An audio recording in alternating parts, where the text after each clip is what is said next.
Okay, here we are in the West Coast Classic Cougar shipping department. Haven't done a video in a while, but about a year ago, exactly a year ago actually, I was approached to buy an estate out of Southern California. And when I got down there, I'm like, wow, these Mercury Cougar parts are incredible. But of this estate, not 1 in 10 pieces are Mercury Cougar. So it's going to take me weeks to go through all these boxes. He had 4 storage units, a 2-car garage, a shed out back, and 2 of his bedrooms full and all over his yard. I mean, it was a major pick. And the family's like, well, I know you only buy Cougar stuff, but we need to get rid of all this stuff quick. We're tired of paying storage on these rental units, and the house is getting broken into. So just make us an offer on everything. So I was thinking like 10,000 bucks on the Cougar parts. And then I said, this isn't going to be your best bid, but if I take everything, all this Buick and GTO and Corvette and all this other stuff, I have no idea what it is. I said, I'll give you 30 for everything. It was a lowball bid, and I told them they'd probably do better, you know, getting some other bids. They're like, we want it out of here. Dad made a lot of money off this stuff. And to be honest with you, we've already taken all the Ram Air units and high performance stuff and sold it to other people. This is the leftovers. Get it out of here. It's free money to us. So Scott and I had to buy a second 25-foot enclosed trailer. We spent a week cleaning up these properties. And I haven't done eBay in years because our website does fine. We don't need eBay for the most part. But I'm like, I got a lot of stuff here I got to get rid of. So I got back into eBay. And I know a lot of people are down on eBay because it used to be like $1 or $2 to list stuff, and it was, you know, the wild, wild west, and it was a lot of fun. And now it looks a little more like Amazon, and you pay 15%. I'm telling you, it works. And I want to run you through some things that I'm doing now. And I'm bringing in regularly $10,000 a month in my spare time on eBay. And there's a lot of opportunity out there right now. And I want to show you how to make $10,000 a month with very little capital and space. And this is a long game. It takes a while to get hundreds of listings up, but I think I have some valuable stuff to show you here. So I ended up with this estate, spent $30,000 on it. It filled up 2 25-foot enclosed trailers, pretty much overloaded them, getting them out of Southern California. And we bring them all back. And what's your first goal when you spend $30,000 on a bunch of parts? Your absolute first goal is to get your $30,000 back. So we started putting all the items that looked like they're worth about $1,000 on there, and all we needed was 30 of them. And within a month, I think we got back our initial investment. Didn't pay for our time or the fuel down there or all the labor ahead of us. But or the totes. Had to go 3 Walmarts and clean them out of all their totes because the old cardboard boxes the old man had were decades old and just crumbled on us. So yeah, lots of labor here. But here's the deal: eBay in 2022 and 2023. Yes, they charge a lot of fees. Yes, they have a lot of rules compared to the way it used to be. And when I say used to be, if you look at my account, WCCC-Inc. You'll see that I've been a member since 1998. Actually, remember, I was involved in eBay earlier in that I had a guy working with me and we used his account. So I was in 96 and 97, I was doing eBay. Back then, it was really hard to download a picture. It took a lot of work to get a picture on eBay. My little digital camera only held like 8 photos at the time. And you were encouraged to bid on your own items. They were like, hey, we want to mimic a real auction site, and in a real auction, if your stuff isn't going how you want and you're in the crowd, you raise your hand. It was the wild, wild west. It was scary too, because you'd put something on it and be doing pretty good, and right before the hour it was to be finalized in the auction, the whole site would go down. Tough luck. Well, fast forward, eBay today is a much different animal, but it is a marketing powerhouse. eBay spends millions and billions of dollars doing everything for you. And in the old days, people would say, I don't understand technology, I can never do that. That's not an excuse anymore. I don't care how old you are, if you happen to have a smartphone, you got it. You got everything, because they've made it so intuitive. You take the pictures and they just easily download on there. Pictures are not hard to do anymore because your camera's focused so nicely.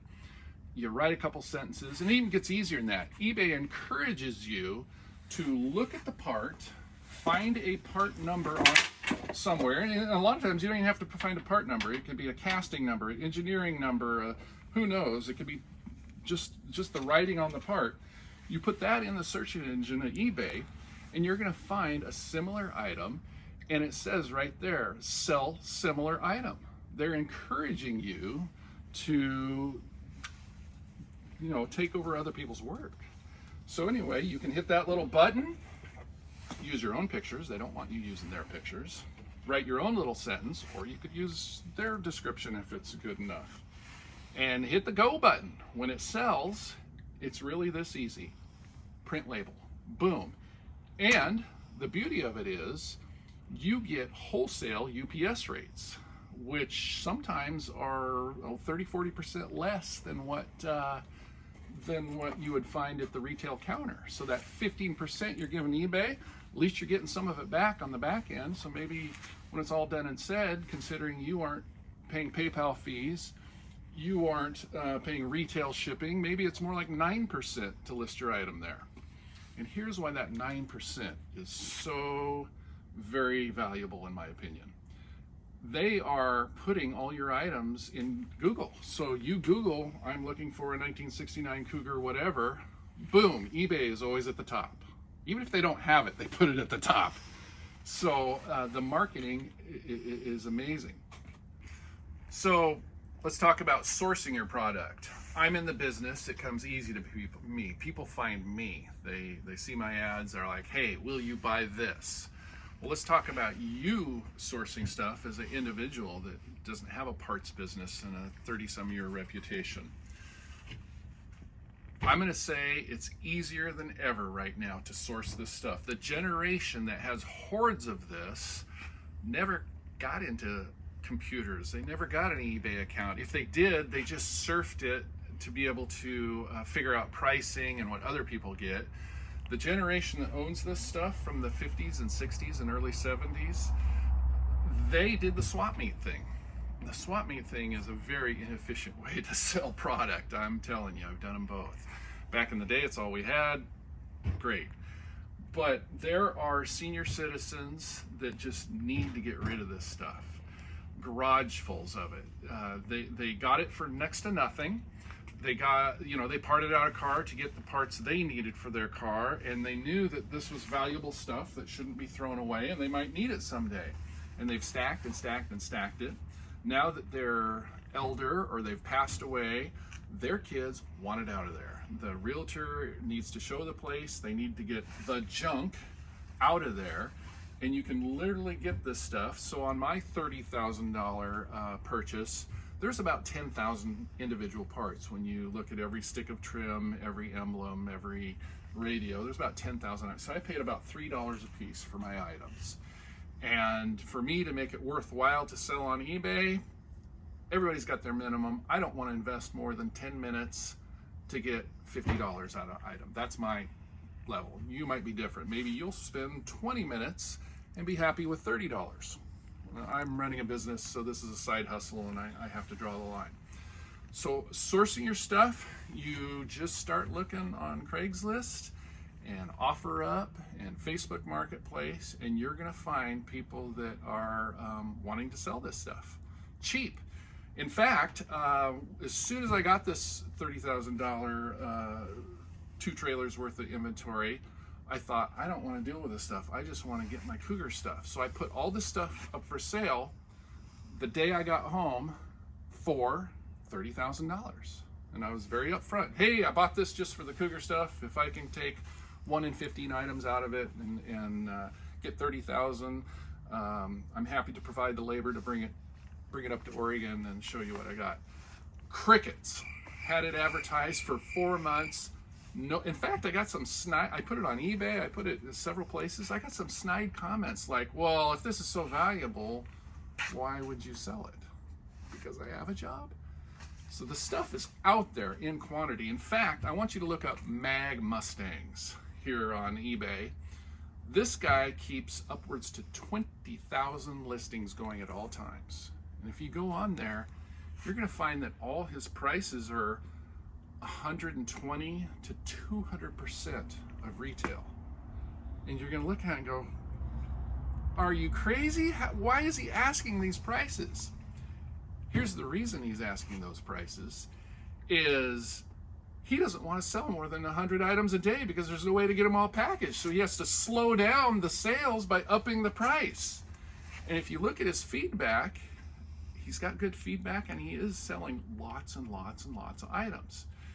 And the last 2 tranches of inventory he got were offered to me. And it was Rose City Mustang, in business since the 70s. Guy had 0 computer skills, didn't want them, time to retire. Just get this 10,000 square foot warehouse empty, that's all I care about. The other local business that recently sold out was R&S Mustang, another small one-man show that had been in business since the 70s. Again, just get it out of here, I made my money. And I'm assuming that the items were sold at about $2 a piece. And this is happening all across the country. That's not an anomaly. The generation that's been into these cars forever is aging out. And you don't have to be an expert on these because eBay is so broad, the internet is so broad that if there's numbers anywhere on it, you can take these numbers and put them in a search engine and it's going to narrow you down.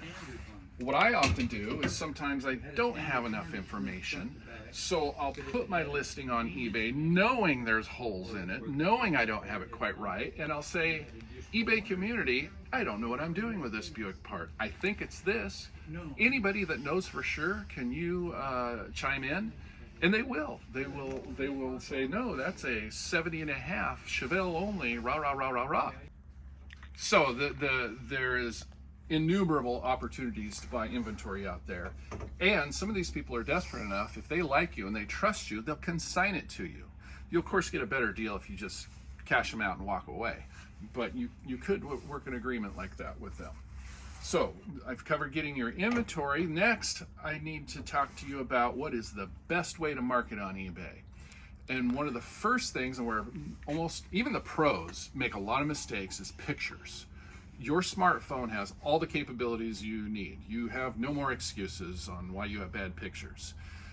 Building something like this, and it doesn't have to be just like this. This was built out of scraps for very little money. Building something like this is key.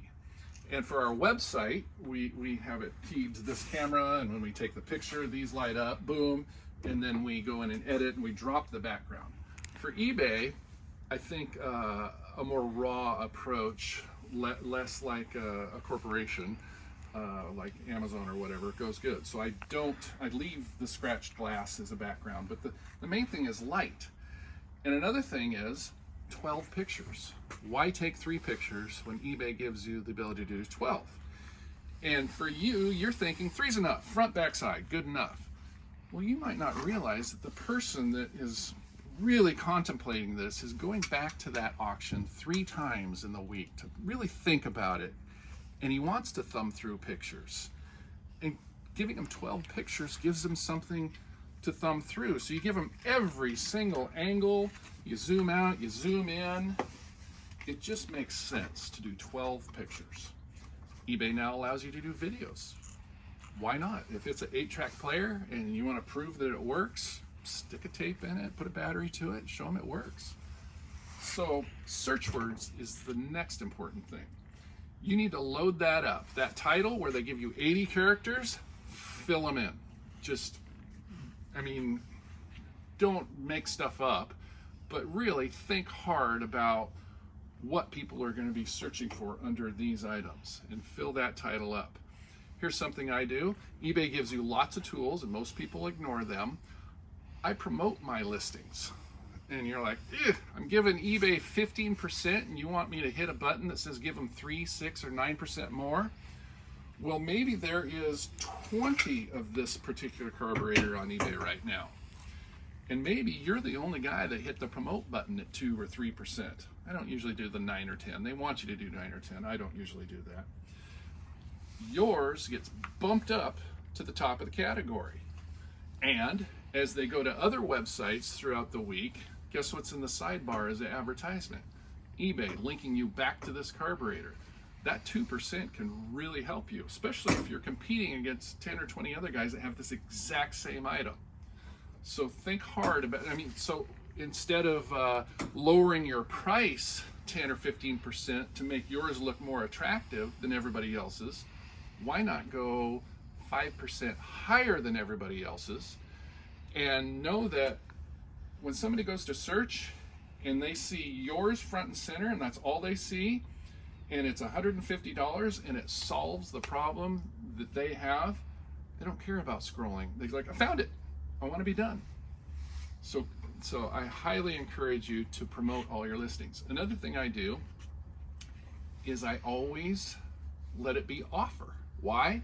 Because the eBay algorithm gives you better placings if you'll do that.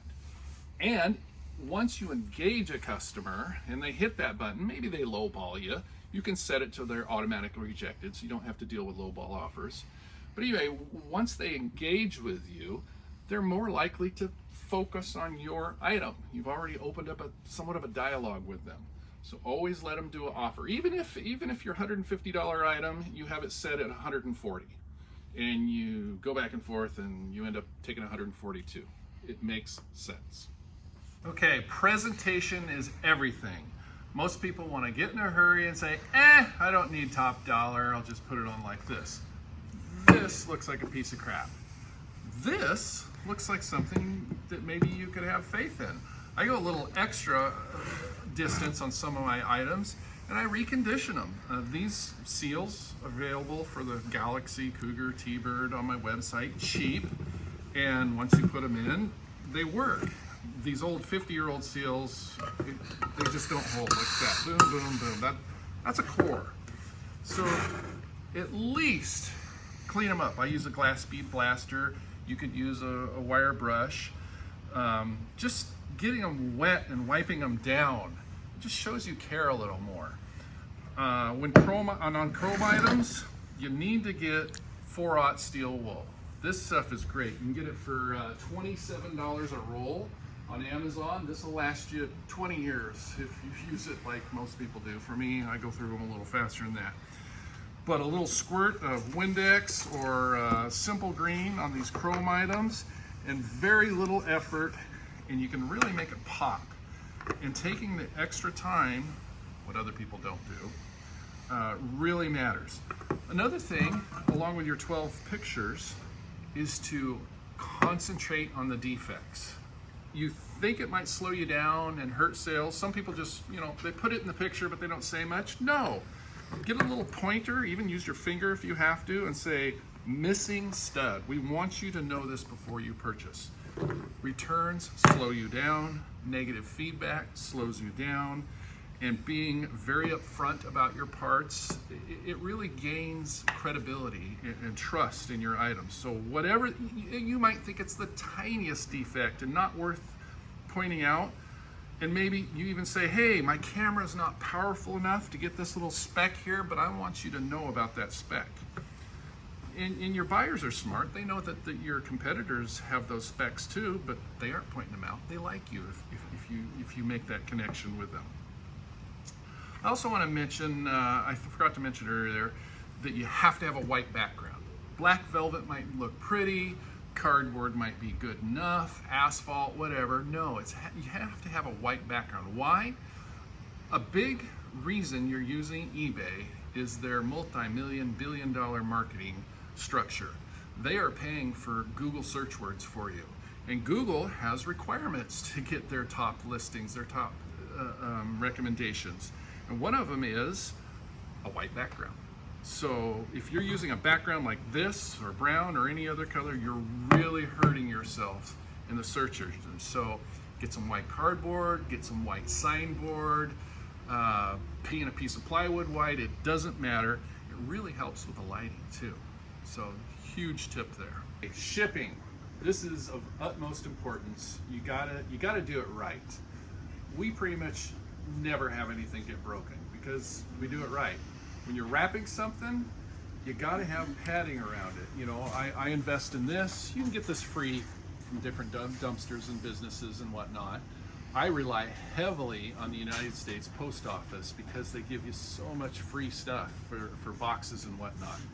But keep in mind, when you're shipping something, you can't go with a box that's this long. You gotta have a crush zone. Those are gonna get bumped, other packages are gonna smash into it. You gotta go a little longer on all areas. And I use a lot of this brown paper here. It's cheap. Uline is a place that you can get a lot of that stuff from. Again, there's lots of businesses that would be happy if you'd show up once a month and take stuff away from free. There's a carpet store here locally, come this way, and they love it when I show up twice a year and take away these carpet tube cores. They'd probably pay me to do it, but of course I do it for free. But going there twice a year, I get a 6-month, and these are nice and thick. And then you put them inside the box, and now you've double wrapped your long pieces of trim and whatnot.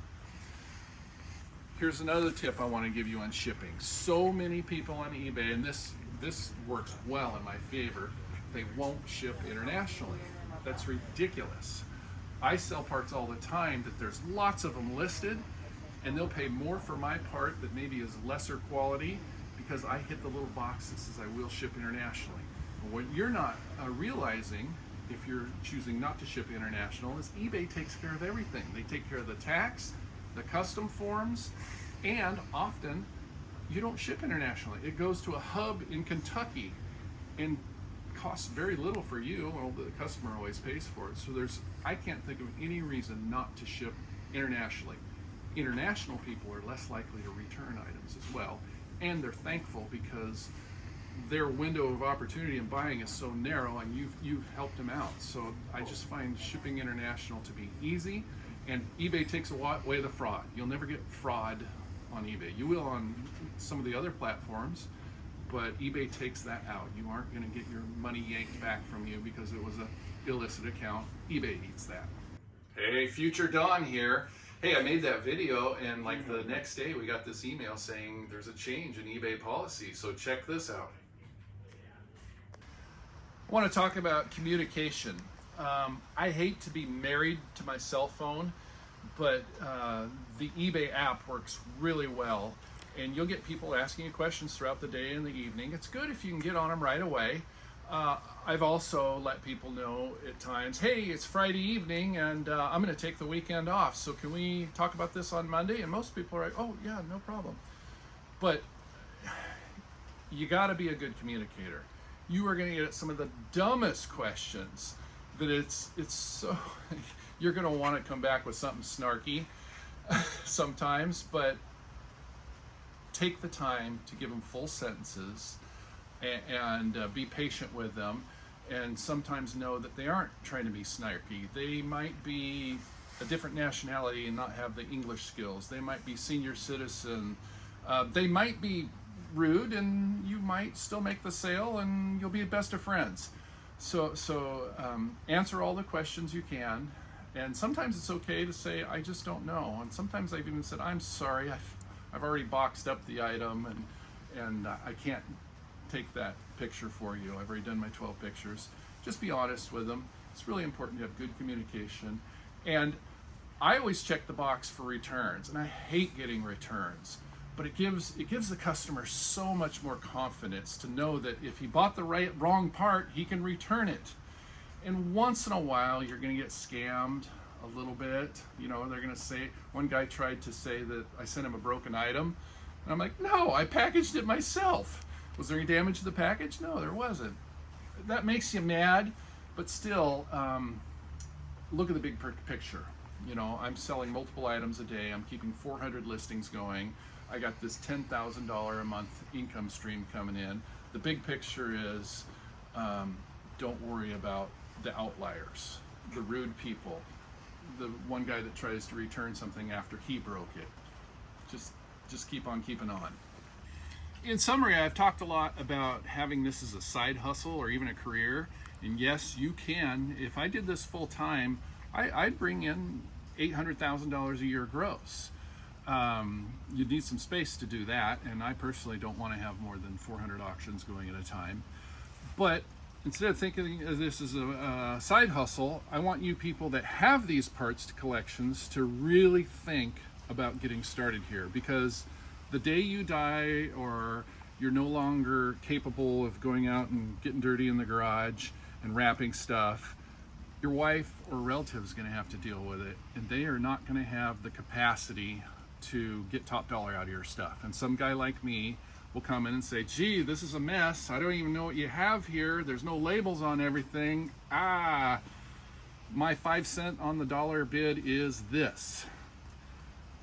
Nobody knows your inventory like you do if you're a collector of parts and memorabilia and such. So at a minimum, start writing tags down on stuff so your relatives can look stuff up and get an idea what it is. And if you go to sell it, there's some organization. Start throwing away garbage, because when a guy like me comes in and bids a thing and we see a lot of garbage, we're like, what percentage is even saleable? Get the garbage out of there. Wives, you're going to have to give your husband some encouragement here. Then start putting it on eBay. You can do it. You have an iPhone. Your wife has it. Somebody you know has an iPhone. That's all you need. And start out small. Do an emblem and build on it. And you've had this stuff on the shelf for years. And who cares if it takes you 5 years to get your 600 items listed? They're still on the shelf. They're cleaned up now. They're labeled. And one day, somebody's going to buy that item. Pretty much everything I put on eBay sells. I mean, some things, this is a long game. If you're trying to get good money out of stuff, know that when you put it on, it can take 9 months, sometimes 2 years to sell an item, because we're talking about obscure things here that not everybody needs, that maybe isn't in the best condition, that maybe there's 20 of them already there on eBay. But I guarantee you, as long as you're not putting out and out garbage on there, everything you put on there sells. So that 500 items in your garage, or 40 items, or whatever it is, that's some real cash. And like I say, if you let somebody else deal with it later, sweep up after you, you're getting 5 cents on the dollar. Maybe if you got good stuff and it's labeled, you're getting 30 cents on the dollar. If I come in and it's Cougar stuff that I really want and need, I will pay 50 cents on the dollar. But that ain't 100 cents on the dollar. On eBay, you can get 90 to 110% on the dollar. So try it. Get somebody to help you. Now, I gave you a broad overview here, just shotgun style here, but there's guys that have YouTube channels. Maybe they're not dealing with antique car parts, but they will every week focus on another part of increasing your eBay sales. There's a dozen of them out that are really good. Look at the ones that have 50 and 100,000 hits on their videos. Those guys have something to teach you. Watch those videos. You don't even have to watch them. Put your AirPods in, your headphones on, and listen to them. And there is some excellent advice in it, so you could be a YouTube pro. So good luck. Get on it. Get going. Don't dilly-dally on this. You're not getting any younger. Get out there and get your hands dirty in the garage.